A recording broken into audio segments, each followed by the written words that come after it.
Herzlich willkommen auf dem Kanal. Wenn wir an Borussia Mönchengladbach denken, denken wir zuerst an große Namen wie Günter Netzer, Jupp Heynckes oder die legendäre Fohlenelf. Doch hinter diesem Verein steckt noch etwas anderes, eine besondere Kultur.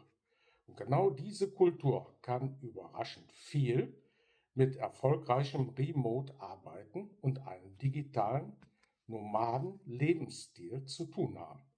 Denn wer dauerhaft ortsunabhängig arbeiten möchte, braucht mehr als einen Laptop und eine gute Internetverbindung. Er braucht Disziplin. Borussia Mönchengladbach wurde über Jahrzehnte nicht nur durch Siege geprägt, sondern durch Zusammenhalt, Nachwuchsförderung und eine starke Identifikation mit der Region Niederrhein. Die berühmte Fohlenphilosophie steht für mutigen Fußball, Vertrauen in junge Talente und nachhaltiges Handeln statt kurzfristiger Erfolge. Das erinnert mich an das Leben als digitaler Nomade. Viele Menschen glauben, Freiheit bedeutet, jeden Tag spontan zu entscheiden. In Wirklichkeit funktioniert langfristige Freiheit aber nur mit klaren Strukturen. Auch eine Fußballmannschaft gewinnt nicht, weil 11 Einzelspieler zufällig gut sind. Sie gewinnt, weil jeder seine Aufgabe kennt. Genau das gilt auch für Remote-Arbeit. Ich plane meinen Arbeitstag möglichst ähnlich wie eine Trainingswoche. Es gibt feste Zeiten für Recherche, feste Zeiten für Schreiben, feste Zeiten für Videos und natürlich Pausen. Nicht, weil ich muss, sondern weil Struktur Energie spart. Ein weiterer Punkt ist Loyalität. Borussia Mönchengladbach besitzt eine außergewöhnlich enge Verbindung zwischen Verein, Fans und Region. Diese Identifikation ist bis heute ein wichtiger Bestandteil der Vereinskultur. Als digitaler Nomade kann man daraus lernen, sich ebenfalls feste Anker zu schaffen. Das kann ein Stammcafé sein, ein Coworking Space oder tägliche Routinen. Denn wer ständig alles verändert, verliert irgendwann den Fokus. Auch Resilienz spielt eine große Rolle.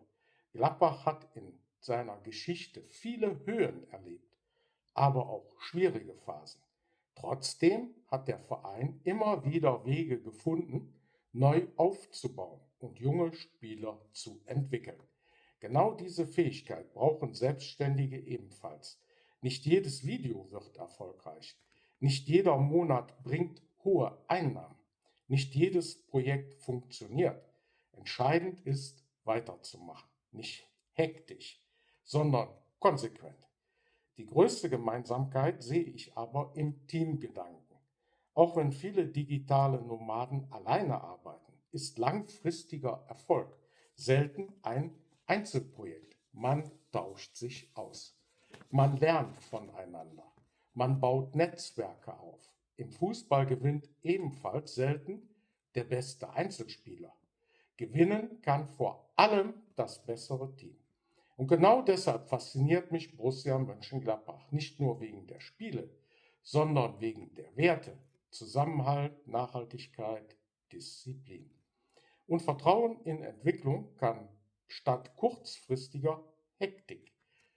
Vielleicht liegt genau darin die wichtigste Lektion für digitale Nomaden. Globale Freiheit beginnt oft mit lokalen Werten. Was meint ihr? Welche Eigenschaft von Borussia Mönchengladbach hilft euch auch im Alltag oder Beruf? Schreibt es gerne unten in die Kommentare.